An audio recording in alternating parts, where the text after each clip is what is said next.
ನಮಸ್ತೆ ಮಿತ್ರರೇ, ಗೋಳೂರು ಸುವರ್ಣ ಚಾನೆಲ್ಗೆ ಮತ್ತೊಮ್ಮೆ ನಿಮಗೆಲ್ಲರಿಗೂ ಆದರದ ಸ್ವಾಗತ. ನಿನ್ನೆ ನಾನು ಗಣೇಶ ಚತುರ್ಥಿಯ ಪ್ರಯುಕ್ತ ಪಂಚಕಜ್ಜಾಯವನ್ನು ಮಾಡಿ ತೋರಿಸಿದ್ದೇನೆ. ಅದು ಸಹ ಬಹಳ ಟೇಸ್ಟಿ ಆಗಿರ್ತದೆ.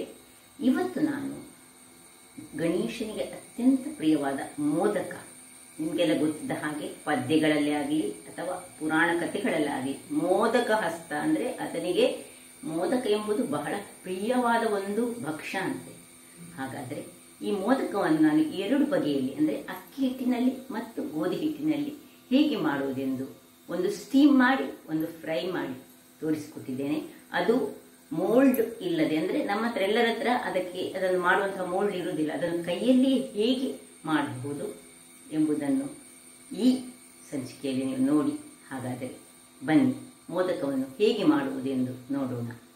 ವೀಕ್ಷಕರೇ, ಗಣೇಶ ಚತುರ್ಥಿಯ ಪ್ರಯುಕ್ತ ಇವತ್ತು ಎರಡು ಬಗೆಯ ಮೋದಕವನ್ನು ನಾನು ಮಾಡ್ತಿದ್ದೇನೆ. ಒಂದು ಸ್ಟೀಮ್ ಮಾಡಿದಂತಹ ಮೋದಕ, ಇನ್ನೊಂದು ತುಪ್ಪ ಅಥವಾ ಎಣ್ಣೆಯಲ್ಲಿ ಫ್ರೈ ಮಾಡಿದಂತಹ ಮೋದಕ. ಒಂದು ಅಕ್ಕಿಯಿಂದ, ಇನ್ನೊಂದು ಗೋಧಿಯ ಅಕ್ಕಿ ಅಂದರೆ ಅಕ್ಕಿಯ ಹುಡಿಯಿಂದ, ಇನ್ನೊಂದು ಗೋಧಿಯ ಹುಡಿಯಿಂದ. ಈಗ ಮೊದಲಿಗೆ ಅಕ್ಕಿಯ ಹುಡಿಯಿಂದ ಸ್ಟೀಮ್ ಮಾಡಿದಂತಹ ಮೋದಕ ಬೇಕಾಗುವ ಸಾಮಗ್ರಿಗಳು: ಸ್ವಲ್ಪ ಡ್ರೈ ಫ್ರೂಟ್ಸ್, ಇದು ಆಪ್ಷನಲ್, ನಿಮ್ಮ ಹತ್ರ ಇದ್ದರೆ ಹಾಕೊಳ್ಳಿ. ಸ್ವಲ್ಪ ಬೆಲ್ಲ, ಎಷ್ಟು ನಾವು ತೆಗೆದುಕೊಂಡಿದ್ದೇವೆ ಅದರದ್ದು ಅರ್ಧದಷ್ಟು ಬೆಲ್ಲ ಬೇಕು. ಇದು ಒಂದು ಬೌಲ್ ಆದರೆ ಅರ್ಧದಷ್ಟು ಬೆಲ್ಲ. ತೆಂಗಿನ ತುರಿ ಸಹ ಹಾಗೆ ಒಂದು 70 ಗ್ರಾಮ್ಸ್ನಷ್ಟು ತೆಂಗಿನ ತುರಿ ಬೇಕು. ಮತ್ತೊಂದು ಸ್ವಲ್ಪ 1 ಚಮಚದಷ್ಟು ಏಲಕ್ಕಿಯ ಹುಡಿ ಬೇಕು. ಸ್ವಲ್ಪ ತುಪ್ಪ. ಮೊದಲಿಗೆ ಗ್ಯಾಸನ್ನು ಒಂದು ಉರಿಸಿ ಅದರೊಂದು ಸಣ್ಣ ಕಡಾಯಿ ಇಡುವ. ಇದರಲ್ಲಿ ತುಪ್ಪ ಹಾಕದೆ ಸ್ವಲ್ಪ ಡ್ರೈ ಫ್ರೈ ಮಾಡ್ಕೊಳ್ಳೋಣ ಕ್ಯಾಶ್ಯೂ ನಟ್ಸ್ ಅನ್ನು. ಇದನ್ನು ಸ್ವಲ್ಪ ಮತ್ತೆ ಪುಡಿ ಮಾಡಿಕೊಳ್ಳಿಕ್ಕೆ ಉಂಟು ನಮಗೆ. ವೀಕ್ಷಕರೇ ನೋಡಿ, ಇದೀಗ ಡ್ರೈ ರೋಸ್ಟ್ ಆಯಿತು. ಈಗ ಇದರಲ್ಲೇ ಒಂದು ಬಾಣಲೆಯನ್ನು ಇಟ್ಕೊಳ್ಳೋಣ. ಅದಕ್ಕೆ ಸ್ವಲ್ಪ, ಅಂದರೆ ಈ ಬೌಲಿನಲ್ಲಿ ನಾನು ಎಷ್ಟು ಅಕ್ಕಿ ಹುಡಿ ತೆಗೆದುಕೊಂಡಿದ್ದೇನೆ ಅದರದ್ದು 1.5 ಪಟ್ಟಿನಷ್ಟು ನಾವು ನೀರನ್ನು ಹಾಕೊಳ್ಬೇಕು. ಈಗ ಇದಕ್ಕೆ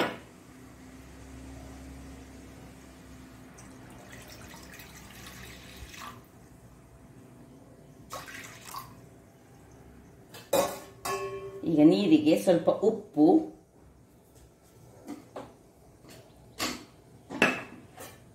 ಮತ್ತು 1 ಚಮಚದಷ್ಟು ತುಪ್ಪ, 1 ಚಮಚದಷ್ಟು ತುಪ್ಪ ಹಾಕೊಳ್ತಿದ್ದೇನೆ. ಮತ್ತು ಉಪ್ಪನ್ನು ಹಾಕೊಂಡು, ಸ್ವಲ್ಪ ಉಪ್ಪು ಸಾಕು, ರುಚಿಗೆ ತಕ್ಕಷ್ಟು ಉಪ್ಪು, ಹೆಚ್ಚು ಉಪ್ಪು ಹಾಕೊಳ್ಳೋದು ಬೇಡ. ಅದು ಮತ್ತೆ ಒಂದು ನೋಡಿ, ಇದರಲ್ಲಿ 1 ಪಿಂಚಿನಷ್ಟು ಅಕ್ಕಿ ಹುಡಿಯನ್ನು ಹೀಗೆ ಹಾಕೊಂಡು ಇಟ್ಕೊಳ್ಳೋಣ. ಇದು ಇನ್ನೀಗ ಕುದಿ ಬರಬೇಕು. ಯಾಕೆ ಹೇಳಿದರೆ, ಇಲ್ಲದಿದ್ದರೆ ಸ್ವಲ್ಪ ಅದು ಗಂಟು ಕಟ್ತದೆ ಹೇಳಿ ಮಾತ್ರ ನಾವು ಹೀಗೆ ಸ್ವಲ್ಪ ಹಾಕೊಂಡು ಇಡೋದು. ಇದೀಗ ಕುದಿ ಬರಲಿ. ವೀಕ್ಷಕರೇ, ಇಲ್ಲಿ ಇದು ಕುದಿಯಲಿಕ್ಕೆ ಇಟ್ಟಿದ್ದೇನೆ. ಇಲ್ಲಿ ನೋಡಿ, ಸ್ವಲ್ಪ ನೀರನ್ನು ಹಾಕೊಂಡು ಒಂದು ಕಡಾಯಿಯಲ್ಲಿ ಈ ಬೆಲ್ಲವನ್ನು ಕರಗಿಸೋಣ. ಎಷ್ಟು ಬೆಲ್ಲ ನಿಮಗೆ ಬೇಕು ಅಷ್ಟು ಬೆಲ್ಲವನ್ನು ಕರಗಿಸೋಣ. ಅದು ಕರೆಕ್ಟಾಗಿರಲಿ. ಇಲ್ಲಿದು ಈ ಡ್ರೈ ಫ್ರೂಟ್ಸ್ ಇದೆಯಲ್ಲ, ಈ ಡ್ರೈ ಫ್ರೂಟ್ಸನ್ನು ನಾನು ಪೌಡರ್ ಮಾಡಿಟ್ಕೊಂಡು ತರ್ತೇನೆ. ವೀಕ್ಷಕರು, ಹೀಗೆ ತರಿಯಾಗಿ ಬೇಕು, ಫುಲ್ ಪೌಡರ್ ಅಲ್ಲ ನಮಗೆ, ತರಿಯಾದ. ಇದು ಆಪ್ಷನಲ್ಲು, ಇದು ಬೇಕಂತಿಲ್ಲ, ಬೇಕಿದ್ದರೆ ಹಾಕೊಳ್ಬೋದು. ಈಗ ನೋಡಿ, ಅಲ್ಲಿ ಬೆಲ್ಲ ನೀರಾಗ್ತಾ ಉಂಟು, ಇಲ್ಲಿ ನೀರಾಗ್ತಾ ಉಂಟು. ಎರಡು ಕೆಲಸವನ್ನು ನಾವು ಒಟ್ಟಿಗೆ ಮಾಡ್ತಾ ಇದ್ದೇವೆ. ನೋಡಿ, ಇಲ್ಲಿ ಇದಕ್ಕೆ ಕುದಿ ಬರಲಿಕ್ಕೆ ಶುರುವಾಯಿತು. ಬೆಲ್ಲ ಅಲ್ಲಿ ನೀರಾಗಲಿ, ಇಲ್ಲಿ ಕುದಿ ಬರಲಿಕ್ಕೆ ಶುರುವಾಗುವಾಗ ನಾವು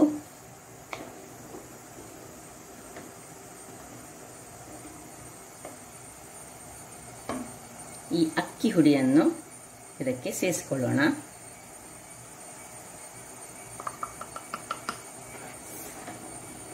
ಸೇರಿಸಿ ಕೂಡಲೇ ಹೀಗೆ ಸ್ವಲ್ಪ ಕಲಡಿಸಿಕೊಳ್ಬೇಕು.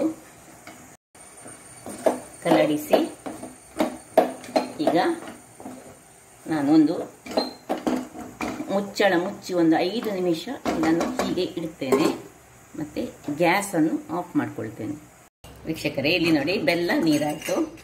ಇದಕ್ಕೆ 1 ಚಮಚದಷ್ಟು ಒಂದು ತುಪ್ಪವನ್ನು ಹಾಕೊಳ್ಳೋಣ. ಮತ್ತು ತೆಂಗಿನ ತುರಿಯನ್ನು ಅದಕ್ಕೆ ಹಾಕ್ಕೊಳ್ತಿದ್ದೇನೆ ನಾನು.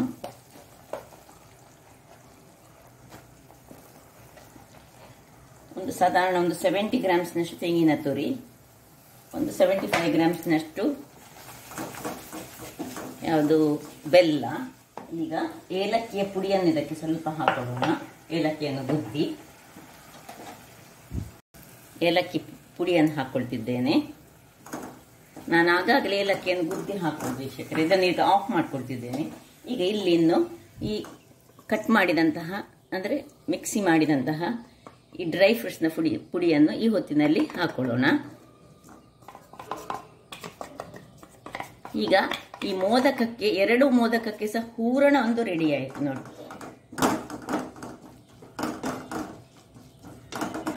ಇದು ಆಫ್ ಮಾಡ್ಕೊಂಡಿದ್ದೇನೆ. ಇದನ್ನು ತಣ್ಣಗಾಗಬೇಕು, ತಣ್ಣಗಾಗಲಿಕ್ಕೆ ಬಿಡೋಣ ಇದನ್ನು. ಇಲ್ಲಿ ನೋಡಿ ಇದು ಹೀಗೆ ಆಗಿದೆ. ಇದೀಗ ಸ್ವಲ್ಪ ತಣ್ಣಗಾದ ಮೇಲೆ ಇದನ್ನು ನಾವು ಸ್ವಲ್ಪ ಒಳ್ಳೆ ನಾದಿಕೊಳ್ಬೇಕು. ನಾದಿಕೊಳ್ಳಿಕ್ಕೆ ನಾನು ಇದನ್ನು ಕೆಳಗೆ ಇಟ್ಕೊಳ್ತೇನೆ. ಇಟ್ಕೊಂಡು ಮತ್ತೆ ಅದರಲ್ಲೇ ಸ್ಟೀಮರನ್ನು ಇಟ್ಕೊಳ್ತೇನೆ ನಾನು. ಇದನ್ನು ವೀಕ್ಷಕರೇ, ಇಲ್ಲಿ ಸ್ಟೀಮರನ್ನು ಆನ್ ಮಾಡಿ ಇಟ್ಟುಕೊಂಡಿದ್ದೇನೆ. ಇದರೊಳಗೆ ಒಂದು ಎಲೆಯನ್ನು ಸಹ ಬಾಳೆ ಎಲೆಯನ್ನು ಇಟ್ಟಿದ್ದೇನೆ. ಮತ್ತೆ ಇಲ್ಲೇ ಇಟ್ಟುಕೊಳ್ಳಿ, ಇಲ್ಲದಿದ್ದರೆ ತೊಂದರೆ ಇಲ್ಲ, ಕಾಲಿಸಿ ಇಟ್ಕೊಳ್ಳಿ. ಈಗ ಇದನ್ನು ಸ್ವಲ್ಪ ತಣ್ಣಗಾಗಲಿಕ್ಕೆ ಇನ್ನೊಂದು ಪಾತ್ರೆಗೆ ಹಾಕೊಳ್ಳೋಣ. ಈಗ ಇದನ್ನು ನಾದಿಕೊಳ್ಳಿಕೊಂಡು ಸ್ವಲ್ಪ ಬಿಸಿ ಇರುವಾಗಲೇ ನಾವು ನಾದಿಕೊಳ್ಬೇಕು ಇದನ್ನು.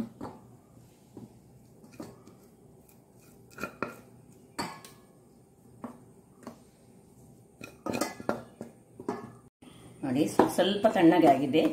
ಇದರಲ್ಲಿ ನಾದಿಕೊಳ್ಳೋದ್ರಲ್ಲಿ ಉಂಟು, ಸ್ವಲ್ಪ ಬಿಸಿ ಉಂಟು. ಆದರೆ ಸಹ ಕೈಗೆ ಸ್ವಲ್ಪ ನೀರನ್ನು ಅದ್ದಿಕೊಂಡು ನೀವು ಸ್ವಲ್ಪ ಇದನ್ನು ಒಳ್ಳೆ ಚಪಾತಿ ಹಿಟ್ಟಿನಂತೆ ನಾದಬೇಕು. ಬಿಸಿ ಇರುವಾಗಲೇ ನಾದಿದ್ರೆ ಒಳ್ಳೆದಾಗ್ತದೆ. ಇದನ್ನು ನಾದಿದ್ರೆ ಮಾತ್ರ ಅದು ಚೆನ್ನಾಗಿ ಬರುವುದು. ಇಲ್ಲಿ ನೋಡಿ ಹೂರಣ ಸಹ ರೆಡಿ ಉಂಟು. ಇಲ್ಲಿ ನಮ್ಮದು ಅದಕ್ಕೆ ಬೇಕಿದ್ದಂತಹ ಹಿಟ್ಟು ಸಹ ರೆಡಿ ಉಂಟು. ಇಲ್ಲಿ ನೋಡಿ, ಈಗ ಇದನ್ನು ಎಷ್ಟು ನಿಮಗೆ ದೊಡ್ಡದು ನೀವು ಮಾಡ್ತೀರಿ ಅಷ್ಟು ದೊಡ್ಡದು, ತುಂಬ ದಪ್ಪ ಮಾಡಿಕೊಳ್ಳೋದು ಬೇಡ. ನಾವು ತೆಳುವಲ್ಲಿ ಮಾಡಿದರೆ ಇದು ಚೆನ್ನಾಗಿ ಬರ್ತದೆ. ಹೀಗೆ ಒಂದೊಂದನ್ನು ಮಾಡಿ ಹೀಗೆ ಆದಷ್ಟು ತೆಳುವಲ್ಲಿ ನಾವು ತೆಗೆದುಕೊಳ್ಬೇಕು.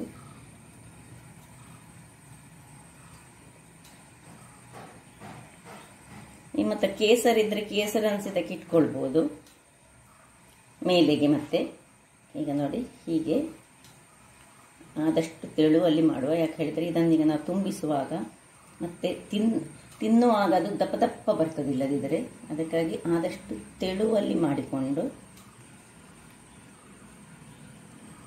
ಕೆಲವರ ಹತ್ರ ಇದಕ್ಕೆ ಬೇಕಿದ್ದಂತಹ ಒಂದು ಇನ್ಸ್ಟ್ರೂಮೆಂಟ್ ಇರ್ತದೆ, ಅದರಲ್ಲಿ ಹಾಕಿ ಮಾಡ್ತಾರೆ. ನಾವು ನೋಡಿ ಇನ್ಸ್ಟ್ರೂಮೆಂಟ್ ಇಲ್ಲದೆ ಇದನ್ನು ಹೀಗೆ ತುಂಬಿಸಿಕೊಂಡು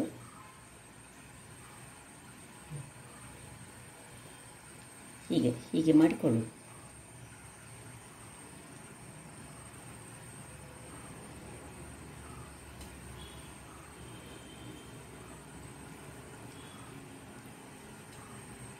ಇದು ಒಂದು ಟೈಪಿನ ಕಡಬಿನ ಹಾಗೆ. ಇನ್ಸ್ಟ್ರೂಮೆಂಟಲ್ಲಿ ಮಾಡಿದರೆ ಅದು ಚೆನ್ನಾಗಿ ಬರ್ತದೆ.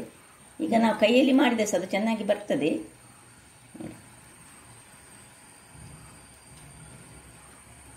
ಹೀಗೆ ಫೋಲ್ಡ್ ಮಾಡಿಕೊಳ್ಳೋದು.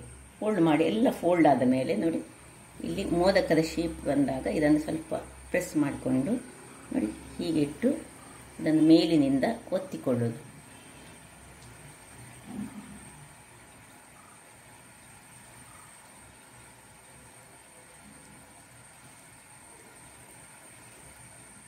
ಹೀಗೆ ಒತ್ತಿಕೊಂಡು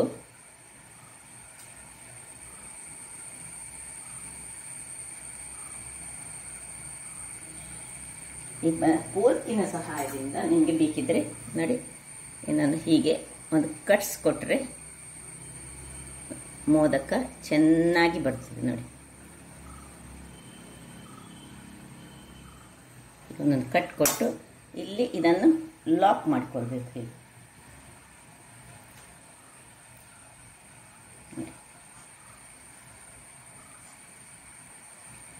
ನೋಡಿ ಒಂದನ್ನು ಈಗ ಇಲ್ಲಿ ಇಟ್ಕೊಂಡಿದ್ದೇನೆ. ಈಗ ಇನ್ನೊಂದನ್ನು ಹಾಗೆ ನಿಮ್ಗೆ ಎಷ್ಟು ಕೆಲವರು ಸಣ್ಣದು ಮಾಡ್ತಾರೆ, ನಾನು ಸ್ವಲ್ಪ ದೊಡ್ಡ ದೊಡ್ಡದಾಗಿ ಮಾಡ್ತಿದ್ದೇನೆ. ನೋಡಿ ಹೀಗೆ ರೌಂಡ್ ಮಾಡಿಕೊಳ್ಳೋದು, ಹೀಗೆ ಕೈಯಲ್ಲೇ ಹೀಗೆ ಹೀಗೆ ಹೀಗೆ ತೆಳು ಮಾಡಿಕೊಳ್ಳೋದು. ಅದನ್ನು ಹೀಗೆ ಸೈಡ್ಸ್ ನಿಮ್ಮದು ಅದು ಒಡೆದು ತೊಂದರೆ ಇಲ್ಲ, ಅದನ್ನು ಮತ್ತೆ ಅಡ್ಜಸ್ಟ್ಮೆಂಟ್ ಮಾಡ್ಕೊಳ್ಬೋದು. ನೋಡಿ ಹೀಗೆ ಮಾಡಿ ಒಳ್ಳೆ ತೆಳುವಾಗಿ ಬರಬೇಕು, ಇಲ್ಲದೆ ದಪ್ಪ ಆದರೆ ಅದು ಚೆನ್ನಾಗಿ ಆಗುದಿಲ್ಲ ತಿನ್ನಲಿಕ್ಕೆ. ಈಗ ಎರಡನೇದಕ್ಕೆ ನಾನು ಸ್ವಲ್ಪ ಹಾಕೊಳ್ತಿದ್ದೇನೆ. ನೀವು ಬೇಕಿದ್ರೆ ಬೇಲನ್ನಲ್ಲಿ ಇದನ್ನು ಸ್ವಲ್ಪ ಪೂರಿ ಹದದಲ್ಲಿ ತರ್ಬೋದು. ನೋಡಿ ಹೀಗೆ ಫೋಲ್ಡ್ ಮಾಡಿಕೊಳ್ಳೋದು, ಒಂದು ಫೋಲ್ಡು, ಎರಡು ಫೋಲ್ಡು, ಮೂರು ಫೋಲ್ಡ್, ಹೀಗೆ ಎಷ್ಟು ಫೋಲ್ಡ್ ಆಗ್ತದೆ ನಿಮಗೆ ಅಷ್ಟು ಫೋಲ್ಡನ್ನು ಹೀಗೆ ಕೈಯಲ್ಲಿ ಇಟ್ಟುಕೊಂಡು ಮಾಡಿಕೊಳ್ಳೋದು. ಮತ್ತೆ ಅದಕ್ಕೆ ಮೋದಕದ ಶೇಪನ್ನು ಕೊಟ್ಟರೆ, ನಾವು ಈಗ ಗಣಪತಿಗೆ ಮಾಡೋದ್ರಿಂದಾಗಿ ನಾವು ಕರಾವಳಿಗರು ಮಾಡ್ತೇವೆ, ಸೀದಾ ಇದನ್ನು ರೌಂಡ್ ಮಾಡಿ ಮಾಡಿ ಅದರ ಒಳಗೆ ಈ ಹೂರಣವನ್ನು ತುಂಬಿಸಿಕೊಂಡು ನಾವು ಸ್ವೀಟ್ ಪುಂಡಿ ಮಾಡ್ತೇವೆ, ಅದೊಂದು ಬೇರೆ. ಇದು ಮೋದಕಕ್ಕೆ ಒಂದು ಶೇಪ್ ಕೊಟ್ಟರೆ ಅದು ಮೋದಕ ಆಗ್ತದೆ. ನೋಡಿ ಹೀಗೆ ಶೇಪ್ ಮಾಡೋದು. ಮತ್ತು ನಮ್ಮ ಫೋರ್ಕಿನ ಸಹಾಯದಿಂದ ಅಥವಾ ಇನ್ಸ್ಟ್ರುಮೆಂಟ್ ಇದ್ದರೆ ನಿಮಗೆ ಬಹಳ ಒಳ್ಳೆಯದು. ನೋಡಿ ಹೇಗೆ ಬಂತು ನೋಡಿ. ಕೆಲವರ ಹತ್ರ ಇರುವುದಿಲ್ಲ, ನನ್ನ ಹತ್ರ ಇಲ್ಲ, ಇನ್ನೊಂದು ಪರ್ಚೇಸ್ ಮಾಡಬೇಕು. ಮಾಡಿದರೆ ಅದು ಬಹಳ ಸುಲಭ ರೀತಿಯಲ್ಲಿ ಮಾಡಲಿಕ್ಕೆ ಆಗ್ತದೆ. ನೋಡಿ ಹೀಗೆ ಶೇಪ್ ಕೊಟ್ಟರೆ ಆಯ್ತು. ಹೀಗೆಲ್ಲವನ್ನು ನಾನು ಮಾಡಿ ಇಡ್ತೇನೆ. ಈಗ ಆದಷ್ಟು ನಾನು ಇದರೊಳಗೆ ಇಟ್ಕೊಳ್ತೇನೆ. ಒಳ್ಳೆ ಸ್ಟೀಮ್ಸ್ ಬಂದಿದೆ. ಎರಡು ನೋಡಿ ಹೇಗೆ ಆಗಿದೆ ನೋಡಿ. ಹೀಗೆ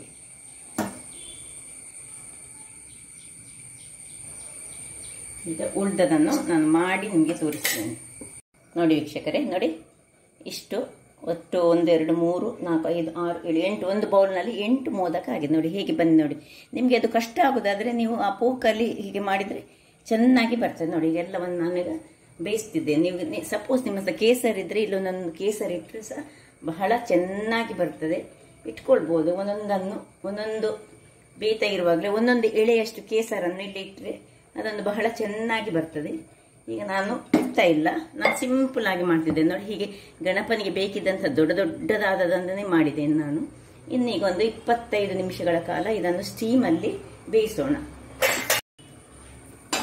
ಮುಚ್ಚಳವನ್ನು ಮುಚ್ಚಿ ಸ್ಟೀಮಲ್ಲಿ ಬೇಯಿಸೋಣ. ವೀಕ್ಷಕರೇ, ಈಗ ಗೋಧಿಯ ಹುಡಿಯಿಂದ ನಾವು ಇನ್ನೊಂದು ಬಗೆಯ ಮೋದಕವನ್ನು ಮಾಡೋಣ. ನೋಡಿ ಆಗದ್ದೇ ಹೂರಣವನ್ನು ಯೂಸ್ ಮಾಡ್ತಿದ್ದೇನೆ ನಾನು ಅದಕ್ಕೆ. ಈಗ ಗೋಧಿ ಹಿಟ್ಟನ್ನು ನೋಡಿ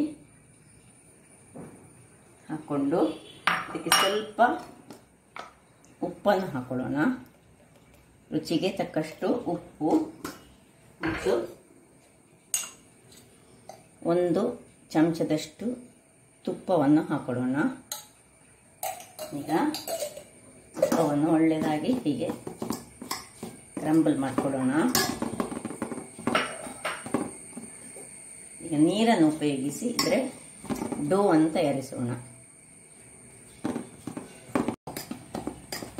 ನೋಡಿ ಗೋಧಿ ಹಿಟ್ಟನ್ನು ನಾದಿಕೊಂಡಾಯಿತು.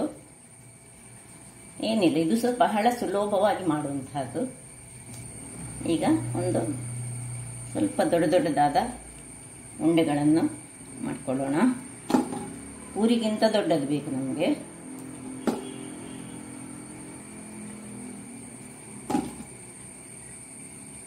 ಅಥವಾ ನೀವು ರವೆ ಉಂಟಲ್ಲ, ಈ ಬಾಂಬೆ ರವೆಯನ್ನು ಸಹ ಇದು ಹೀಗೆ ನಾದಿಕೊಂಡು ಅದರಲ್ಲಿ ಸಹ ಮಾಡಿದರೆ ಬಹಳ ಚೆನ್ನಾಗಿ ಬರ್ತದೆ. ಹೀಗೆ ಮಾಡಿಟ್ಟುಕೊಂಡು ನಮ್ಮ ಹತ್ರ ಎಷ್ಟು ಹೂರಣ ಉಂಟು ನೋಡಿ. ಈಗ ಇಲ್ಲಿ ನಾನೊಂದು ಗ್ಯಾಸಲ್ಲಿ ಎಣ್ಣೆಯನ್ನು ಕಾಯಲಿಕ್ಕೆ ಇಟ್ಟಿದ್ದೇನೆ. ನೀವು ಚೌತಿಯ ದಿವಸ ಮಾಡುವಾಗ ದೇವರಿಗೆ ನೈವೇದ್ಯವಾಗಿ ಅರ್ಪಿಸ್ತದೆ ತುಪ್ಪದಲ್ಲೇ ಮಾಡಬೇಕು. ಇವತ್ತು ನಾನೀಗ ಜಸ್ಟ್ ಮಾಡಿ ತೋರಿಸಲಿಕ್ಕೆ ಮಾಡ್ತೀನಿ. ಈಗ ನೋಡಿ ಒಂದೊಂದನ್ನು ಒಳ್ಳೆ ಲಟಿಸಿಕೊಳ್ಳೋಣ.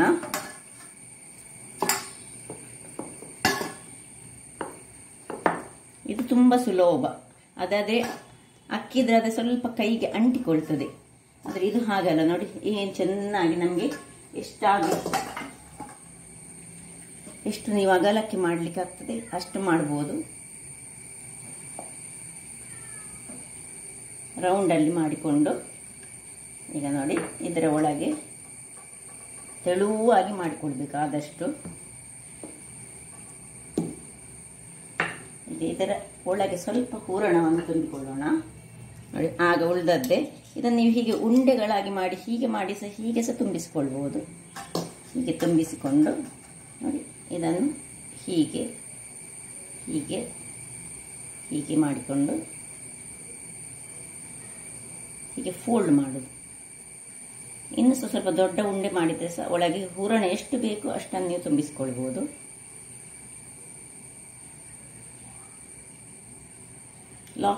ಲಾಕ್ ಮಾಡಿಕೊಳ್ಳೋದು ಮತ್ತೆ ಸುರಿಗೆ ಫೋಲ್ಡ್ ಮಾಡೋದು ನೋಡಿ. ಹೀಗೆ ಫೋಲ್ಡ್ ಮಾಡಿ ನೋಡಿ, ಹೀಗೆ ಇಟ್ಟು ಹೀಗೆ ಮೇಲೆ ಮಾಡಿ ಹೀಗೆ ಇದನ್ನು ಹೀಗೆ ಒತ್ತಿಕೊಂಡು ಹೇಗೆ ಬಂತು ನೋಡಿ. ಇದನ್ನೀಗ ನಾವು ಆಯಿಲಲ್ಲಿ ಕಾಯಿಸಿಕೊಳ್ಳೋದು. ಇದನ್ನು ಸಹ ನಾವು ಫೋರ್ಕಲ್ಲಿ ನೋಡಿ ಹೀಗೆ ಹೀಗೆ ಮಾಡಿದರೆ ಇನ್ನೂ ಸಹ ಚೆನ್ನಾಗಿ ಆಗ್ತದೆ. ಅದು ನಮಗೆ ಬಿಟ್ಟದ್ದು, ನಾವು ಹೇಗೆ ಮಾಡಿಕೊಳ್ತೇವೆ ಅದು. ಆ್ಯಕ್ಚುಲಿ ನಮಗೆ ಆ ಮೋಲ್ಡ್ ಇರಬೇಕಂತೇಳಿ ಇಲ್ಲ, ಮೋಲ್ಡ್ ಇಲ್ಲದೇ ನಾವು ಮಾಡಲಿಕ್ಕೆ ಸಹ ಟ್ರೈ ಮಾಡಬೇಕು. ಯಾವಾಗಲೂ ಮೋಲ್ಡಲ್ಲಿ ಮಾಡಬೇಕು. ನಮ್ಮ ಕೈ ಚಳಕದಿಂದ ಇದನ್ನೆಲ್ಲ ಮಾಡಿಕೊಳ್ಬೇಕು ನಾವು ನೋಡಿ. ಹೀಗೆ ನಾನು ಎಲ್ಲ ಇನ್ನೊಂದು ನೋಡಿ ಇನ್ನೊಂದನ್ನು ಸಹ ಹಾಗೆ ಲಟಿಸ್ಕೊಳ್ತೇನೆ. ಅದನ್ನೊಂದು ಪ್ಲೇಟಲ್ಲಿ ಇಟ್ಕೊಳ್ತೇನೆ ನೋಡಿ. ಈಗ ಇಲ್ಲದು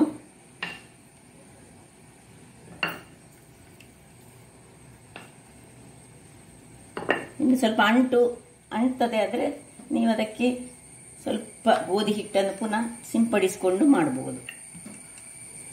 ಮತ್ತು ಒಳ್ಳೆ ತೆಳುವಾಗಿ ಮಾಡಿಕೊಳ್ಬೇಕು. ಯಾಕೆ ಹೇಳಿದ್ರೆ ನಾವು ಅದನ್ನು ಫೋಲ್ಡ್ ಮಾಡ್ತೇವಲ್ಲ, ಅದರಿಂದಾಗಿ ಅದು ತೆಳು ಇದ್ರೆ ಒಳ್ಳೆದಾಗ್ತದೆ ನೋಡಿ. ಒಂದು ರೌಂಡ್ ಉಂಡೆ ಬೇಕಿದ್ರೆ ಹೀಗೆ ಉಂಡೆ ಆಕಾರದಲ್ಲಿ ಇಟ್ಟು ಹೀಗೆ ಮಾಡಿದರೆ ಸಹ ಆಗ್ತದೆ ನೋಡಿ. ಹೀಗೆ ಹೀಗೆ ಹೀಗೆ ಹೀಗೆ ಹೀಗೆ ಹೀಗೆ ಹೀಗೆ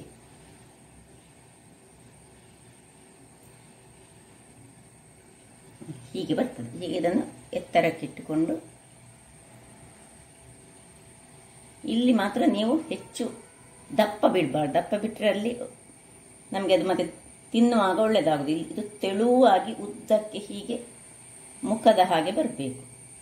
ಹಾಗಾದರೆ ನಾನು ಎಲ್ಲವನ್ನು ಸಹ ಹೀಗೆ ಮಾಡಿಕೊಂಡು ನಿಮಗೆ ನಾನೀಗ ತೋರಿಸ್ತೇನೆ. ವೀಕ್ಷಕರೇ ಇಲ್ಲಿ ನೋಡಿ, ಕೊನೆಯದದು ಒಟ್ಟು 5 ಆಗಿದೆ ನನ್ನದು ಒಂದು ಬೌಲ್ನಲ್ಲಿ. ಸೊ ಅದರಲ್ಲಿ ಒಂದು 100 ಗ್ರಾಮ್ಸ್ನಷ್ಟು ಗೋಧಿ ಹುಡಿತೇನ. ಇಲ್ಲಿ ನೋಡಿ, ಗಣೇಶನಿಗೆ ಹೇಗೂ ಪಂಚವಾಗಿ ಇಡಬೇಕಂತೆ. ಆದರೆ ಇವತ್ತು ನಾನು ಗಣೇಶನಿಗೋಸ್ಕರ ಮಾಡ್ತಿಲ್ಲ, ನಾವು ವೀಕ್ಷಕರಿಗೆ ತೋರಿಸ್ಲಿಕ್ಕೋಸ್ಕರ ಮಾಡ್ತಿದ್ದೇನೆ. ಯಾವಾಗಲೂ ಈ ಹಬ್ಬಕ್ಕೆ ನೈವೇದ್ಯವಾಗಿ ಇಡುವಾಗ ಬೆಸ ಸಂಖ್ಯೆಯಲ್ಲಿ ನೈವೇದ್ಯಗಳನ್ನು ಇಡಬೇಕಂತೆ ಹೇಳ್ತಾರೆ. ನೋಡಿ ಹೇಗೆ ಬಂತು ನೋಡಿ. ಈಗ ನೋಡಿ ಇಲ್ಲಿ ಎಣ್ಣೆ ಸಹ ಕಾದಿದೆ. ಇಲ್ಲಿ ಒಟ್ಟು 5 ಆಗಿದೆ. ಈಗ ಒಂದೊಂದಾಗಿ ನಾವು ಇದನ್ನು ಹೆಚ್ಚು ಬಿಡೋದು ಬೇಡ, ತುಂಬ ಎಣ್ಣೆ ಸಹ ಕಾಯಬಾರ್ದು ನೋಡಿ. ಒಟ್ಟು 3 ಹಾಕ್ಕೊಳ್ತೇನೆ ನಾನೀಗ. ಈಗ ಸುರಿಗೆ ಹಾಕಿ ಅದನ್ನು ನಾವು ಮುಟ್ಟಬಾರ್ದು. ಒಂದು ಸ್ವಲ್ಪ ಹೊತ್ತಲ್ಲಿ ಹಾಗೆ ಇಟ್ಕೊಳ್ಳೋಣ. ಆಮೇಲೆ ಅದನ್ನು ತಿರುಗಿಸ್ಕೊಳ್ಳೋಣ.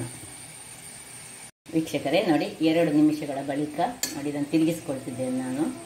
ಸ್ವಲ್ಪ ನೋಡಿ ಕಲರ್ ಚೇಂಜ್ ಆಗುವಾಗ ಅದು ಮುಳುಗಿಕೊಳ್ಬೇಕು. ಸ್ವಲ್ಪ ತಿರುಗಿಸ್ಕೊಳ್ತಿದ್ದೇನೆ. ಹಾಗೆ ಇರಲಿ, ಒಂದು ಸಣ್ಣ ಉರಿಯಲ್ಲಿ ಇರಲಿ, ಅದು ಕಾಯಬೇಕು.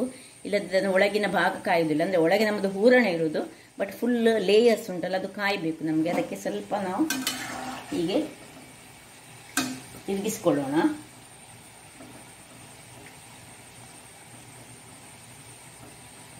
ಆಗಲಿ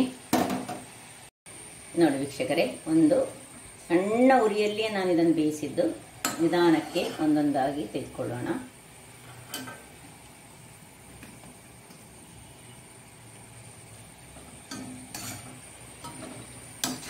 ನೋಡಿ, ಒಂದೇ ಒಂದು ಚೂರು ಹೂರಣ ಹೊರಗೆ ಬರಲಿಲ್ಲ. ಹೊರಗೆ ಬರಬಾರ್ದು, ಹೂರಣ ಒಂದು ಹೊರಗೆ ಬರಬಾರ್ದು. ಕೆಲವರು ಮೈದಾದಲ್ಲಿ ಮಾಡ್ತಾರೆ, ಆರೋಗ್ಯಕ್ಕೆ ಉತ್ತಮ ಅಲ್ಲ. ನಾವು ದೇವರಿಗೆ ನೈವೇದ್ಯವಾಗಿ ಇಟ್ಟರು ಸಹ ಮತ್ತೆ ಅದನ್ನು ನಾವೇ ತಿನ್ನುವವರಾದ್ದರಿಂದಾಗಿ ಪ್ರಸಾದ ರೂಪದಲ್ಲಿ ಹಾಗಾಗುವಾಗ ಮೈದಕ್ಕಿಂತ ಇದುವೇ ಒಳ್ಳೆಯದಂತ ನನ್ನ ಭಾವನೆ. ಎರಡಾಯಿತು. ಈಗ ಇನ್ನು ಎರಡನ್ನು ಸಹ ಹೀಗೆ ನಿಧಾನಕ್ಕೆ ಕಾಯಿಸ್ಕೊಳ್ಳೋಣ. ಉರಿ ಮಾತ್ರ ತುಂಬ ದೊಡ್ಡದು ಬೇಡವೇ ಬೇಡ. ಈಗ ಸಹ ಸಣ್ಣ ಉರಿಯಲ್ಲಿ ಹಾಗೆ ಇಟ್ಟು ಈಗ ಸುರಿಗೆ ಮುಟ್ಟಿಕೊಳ್ಳಿಕ್ಕಿಲ್ಲ. ವೀಕ್ಷಕರೇ, ಇಲ್ಲಿ ನೋಡಿ, ಇದೀಗ 25 ನಿಮಿಷ ಆಗಿದೆ. ನೋಡಿ ಹೇಗೆ ಬಂದಿದೆ, ನೋಡಿ ಹೇಗೆ ಮೋದಕ ಹೇಗೆ ಉಂಟು ಕಾಣ್ಬೋದು. ಈಗ ಇದು ಬೆಂದಿದೆ. ಬೇಕಿದ್ರೆ ಚೆಕ್ ಮಾಡ್ಕೊಳ್ಬೋದು ನಾವು. ಹೀಗೆ ಒಂದೊಂದು ಹಾಕಿ ಇದರೊಳಗೆ ಹಾಕಿ ನೋಡಿ, ಏನಿಲ್ಲ. ಈಗ ಆಫ್ ಮಾಡ್ಕೊಳ್ತೇನೆ. ಬಟ್ ಇದನ್ನು ಈಗ ತಣ್ಣಗಾಗಿ ಬಿಡಬೇಕು, ಆಮೇಲೆ ಅದನ್ನು ತೆಗಿಬೇಕಾಗ್ತದೆ. ಇಲ್ಲಿ ನೋಡಿ, ಇದು ಸಹ ರೆಡಿ ಆಯಿತು. ಇದನ್ನು ಸಹ ತೆಗೆದುಕೊಳ್ಳೋಣ.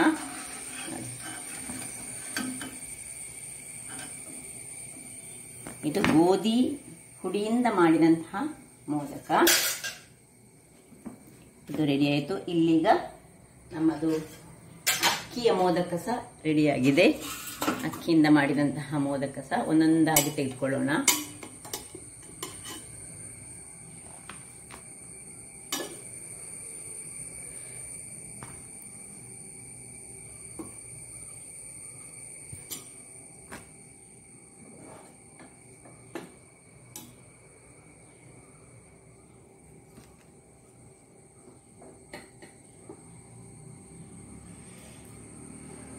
ಇದು ಗೋಧಿ ಹುಡಿದ್ದು, ಅದು ಅಕ್ಕಿದು. ಸೊ ಇದರಲ್ಲಿ ಇಟ್ಟು ನಾನು ನಿಮಗೆ ಸರ್ವ್ ಮಾಡ್ತೇನೆ. ನೋಡಿ ಹೇಗೆ ಗಣೇಶನಿಗೆ ಅತ್ಯಂತ ಪ್ರಿಯವಾದ ಮೋದಕ, 2 ಬಗೆಯ ಮೋದಕವನ್ನು ನಾನು ತಯಾರಿಸಿದ್ದೇನೆ. ಇಲ್ಲಿ ನೋಡಿ, ನೋಡಿದಿರಲ್ಲ ವೀಕ್ಷಕರೇ. ನೋಡಿ, ಇದು ಅಕ್ಕಿಯಿಂದ ಮಾಡಿದ್ದು, ಇದು ಗೋಧಿ ಹಿಟ್ಟಿನಿಂದ ಮಾಡಿದ್ದು. ಹಾಗಾದರೆ ಈ ಚೌತಿಯದಂದು ನೀವು ನೋಡಿ, ನಾನು ಯಾವ ಮೋಲ್ಡ್ ಇಲ್ಲದೆ ನೋಡಿ ಎಷ್ಟು ಚೆನ್ನಾಗಿ ಬಂದಿದೆ ನೋಡಿ. ಹಾಗೆ ಯಾವ ಮೋಲ್ಡ್ ಇಲ್ಲದೆ ಮಾಡಿದಂತಹ ಕೈಯಲ್ಲಿಯೇ ಸ್ಪೂನನ್ನು ಉಪಯೋಗಿಸಿ ಮಾಡಿದ್ದೇನೆ. ಹಾಗಾದರೆ ಈ ಕುಕಿಂಗ್ ಚಾನಲ್ ನಿಮಗೆ ಇಷ್ಟ ಆದರೆ ಬೋಳೂರು ಸುವರ್ಣ ಚಾನಲನ್ನು ಲೈಕ್ ಮಾಡಿ, ಶೇರ್ ಮಾಡಿ ಹಾಗೂ ಸಬ್ಸ್ಕ್ರೈಬ್ ಮಾಡಿ ಹಾಗೂ ನನ್ನ ಇನ್ಸ್ಟಾಗ್ರಾಮ್ ಪೇಜನ್ನು ಫಾಲೋ ಮಾಡಿ. ಧನ್ಯವಾದಗಳು.